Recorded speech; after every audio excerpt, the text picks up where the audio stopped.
Cette première responsabilité clé de la fonction relationnelle, la compréhension proactive et stratégique des besoins pour une relation d'accompagnement durable, vise à recueillir, centraliser et utiliser les informations spécifiques des apprenants liées aux portraits personnels, professionnels, scolaires et technologiques afin d'accompagner chaque apprenant avec les bonnes personnes au bon moment et de la bonne façon.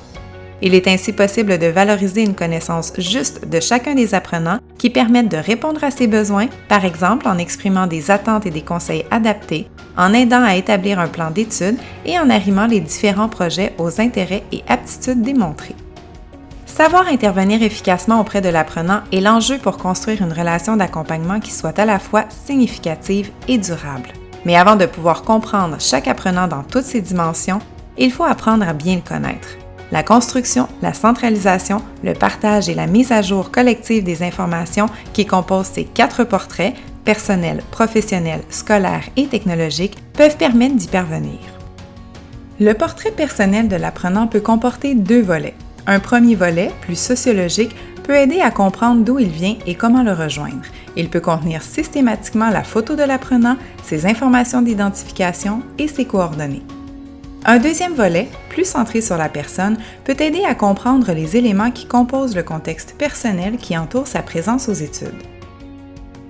Le portrait professionnel peut être constitué du projet personnel, professionnel et de formation de l'apprenant, lequel comprend ses motivations, ses aspirations, ses objectifs individuels de formation, un bilan de ses compétences d'apprenant, des stratégies de réussite personnalisées et un échéancier permettant de suivre la progression de ses résultats.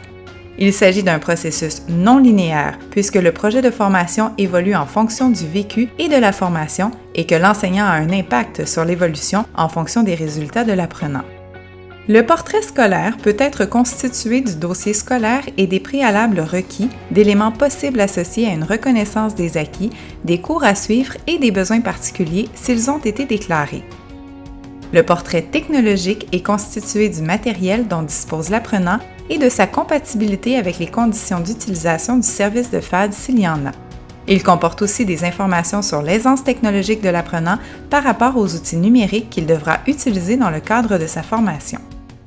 L'équipe de FAD peut proposer aux apprenants de prendre conscience des compétences FAD qui aident à réussir afin d'amorcer une réflexion à ce sujet grâce à un guide ou à un cours d'accueil. Finalement, l'instauration de mesures adaptatives en apprentissage et en évaluation peuvent être requises.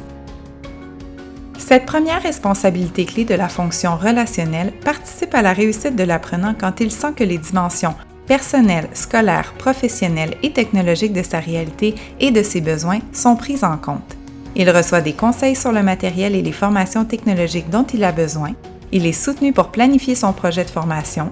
Il est amené à discuter de son projet professionnel à la lumière de ses apprentissages et de ses résultats et il se sent accompagné car des suivis sont faits pour s'assurer que tout va bien et actualiser les choix effectués au besoin.